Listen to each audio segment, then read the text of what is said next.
తొలిరోజు నిరాశాజనకమైన వసూళ్ల తర్వాత ఉస్తాద్ భగత్ సింగ్ ఓ మోస్తరు ఊపుతో థియేటర్లలో తన ప్రదర్శనను కొనసాగిస్తోంది.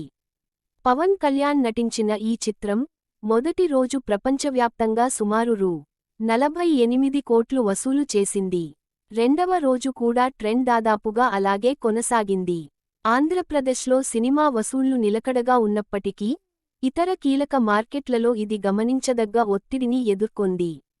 రెండవ రోజు భారతదేశంలో ఈ చిత్రం సుమారు ఉదయం 11:20 కోట్లు వసూలు చేయగా ఉత్తర అమెరికా నుండి అదనంగా రూ. 70 లక్షలు వచ్చాయి. దీంతో రెండవ రోజు ప్రపంచవ్యాప్త మొత్తం వసూళ్లు సుమారు రూ. 12 కోట్లకు చేరాయి.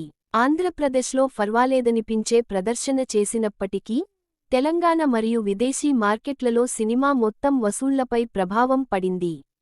దురంధర్ 2కు ఉన్న బలమైన ఊపు ముఖ్యంగా ఉత్తర అమెరికాలో దీని ప్రదర్శనను గణనీయంగా ప్రభావితం చేసింది. అక్కడ ఈ హిందీ చిత్రం ఇప్పటికే 2 రోజుల్లోనే $7 మిలియన్లకు పైగా వసూలు చేసింది. హరీష్ శంకర్ దర్శకత్వంలో రూపొందిన ఉస్తాద్ భగత్ సింగ్ చిత్రంలో శ్రీలీల, రాశీ ఖన్నా కీలక పాత్రలు పోషించారు. అయితే పోటీ మరియు మిశ్రమ స్పందన కారణంగా కీలక ప్రాంతాల్లో ఈ చిత్రం బాక్సాఫీస్ సామర్థ్యం పరిమితమవుతున్నట్లు కనిపిస్తోంది.